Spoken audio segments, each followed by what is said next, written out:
So the government's actually released the Operation Yellowhammer documents after struggling with Parliament for a long time not to do it. They finally released it. These documents where they said that apparently it was all going to be fine and dandy post hard Brexit, it's all going to be lovely, it's all going to be perfect. That was their claim, that their research, their studies proved that that was the case.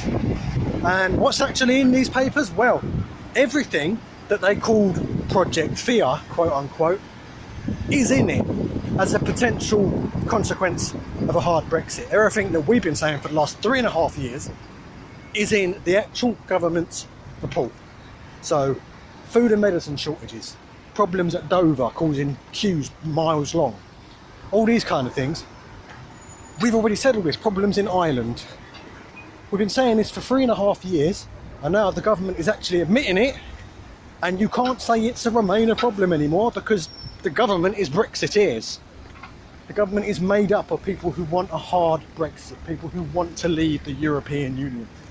So you cannot turn around now and say, oh, it's just propaganda.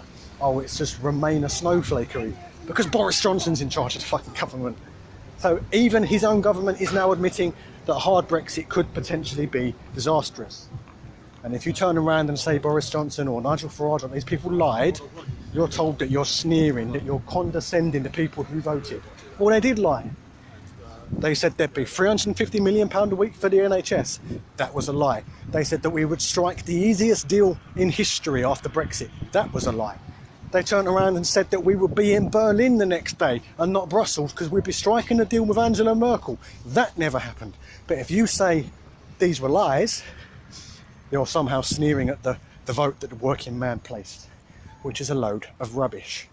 When Theresa May made pretty much the same predictions under her government, they said it was Remain propaganda, it was Project Fear. You cannot say that anymore because it's Boris Johnson's government that has released this report. And you can argue the point that this report was partially written by the May administration, which it was. But then there's the counterpoint of, if that's the case and it's just a matter of propaganda and Project Fear, where's Boris Johnson's alternative? We've got a worst case scenario.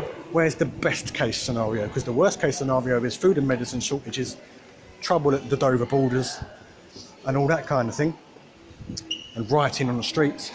Where's the best case scenario? What are we aiming to get out of this? And they're claiming that they're doing everything they can to stop this kind of thing happening. Well, they need to show us what they're doing to stop this kind of thing happening. What steps are they taking? Because we need to know now. Something needs to happen. Come October 31st, we need to know that there's not going to be food and medicine shortages and riots on the street and borders and trouble at the borders in Calais and Dover. We need to know. The government needs to be transparent and let us know what's happening, what they got in plan. But they won't do that. Why? Because they have no plan.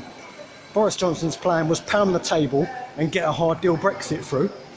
Undoubtedly, as he did as mayor, he was able to bang on the table and beat his chest and get what he wanted. But you can't do that as Prime Minister, you have to answer to a cabinet. And once you've answered to your cabinet, you have to go and answer to Parliament. And he knew he'd never get through Parliament. He can get through a cabinet because he can select a cabinet, but he can never get through Parliament, so he prorogued Parliament.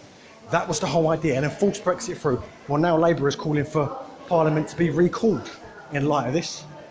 And he has to answer questions about his no-deal plans. So he's painted himself into a corner, as I said before, and it's not going well for him. So we'll see what happens in the next couple of weeks. Thanks for watching. I'll see you next time.